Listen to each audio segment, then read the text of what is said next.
It's Thursday, November 30th, and this is Short Time Shots, your daily dose of wrestling results and more.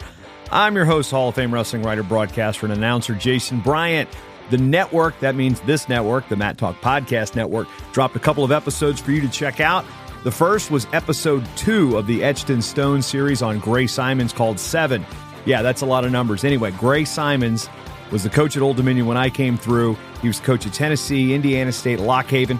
As a collegian, though, was a 4-time NAIA champion, the first in the NAIA, and a 3-time NCAA champion, and the only wrestler in collegiate wrestling history to win 7 national titles. He also made 2 Olympic teams. I got a hunch you're going to want to know more about Coach Simons. That is etchedstonepodcast.com, or it's on MattTalkOnline.com. Shane Sparks fired out a show with Alex Marinelli on the Go Earn It podcast, which, in case you haven't noticed, they are 5 episodes in. Shane always does a good job with these things and really draws out the emotion, and the good questions lead to good responses. So Sparky doing great with that. Go Earn It. Also on the Matt Talk Podcast Network at MattTalkOnline.com. It's been a great addition to the network. One more pitch on the network before we get to the scores. Bob Bowlsby, inducted into the National Wrestling Hall of Fame this summer as an outstanding American, is returning to where his AD career started at the University of Northern Iowa. The Panthers named him the school's interim AD on Wednesday, taking over for David Harris, who is leaving for Tulane. This is amusing because since Tulane got its last AD from UNI, Troy Dannen. Troy Dannen recently left Tulane for Washington. So let's see if Dannen, who has been known to be a friend of wrestling, or so it seems during his time as the AD at UNI, will be proactive and maybe bring wrestling back to Washington. None of that's in the show, just my own personal thoughts. Anyway, to the scores in Division II, top-ranked Lander. I realize you Division II aficionados and you wrestling, the common fan of wrestling outside of Division I is going to think, wait, top-ranked Lander? Who doesn't St. Cloud and those type of schools dominate D2? And yeah, Central Oklahoma. Yeah, well, guess what? Lander is ranked number 1. They beat Mount Olive 43-3. The Bearcats had 7 bonus victories and had ranked wins by Junior Downing at 149 and Brandon Matthews at 174.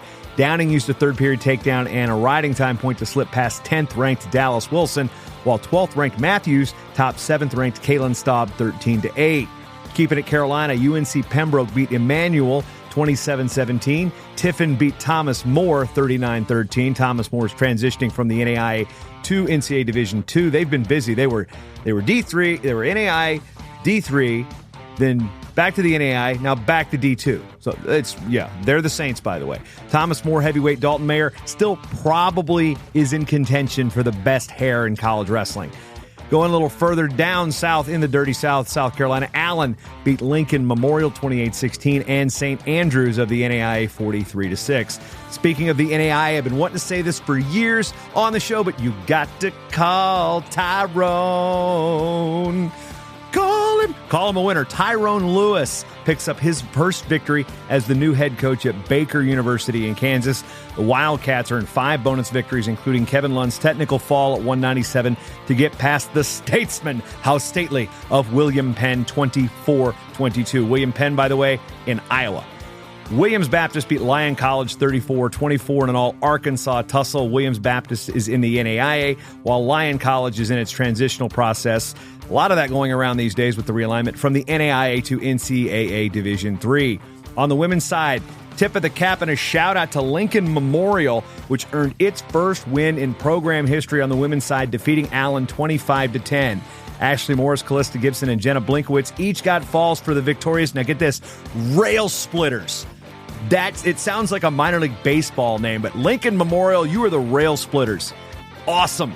That's just a cool name. St. Andrews women beat Allen 18-13.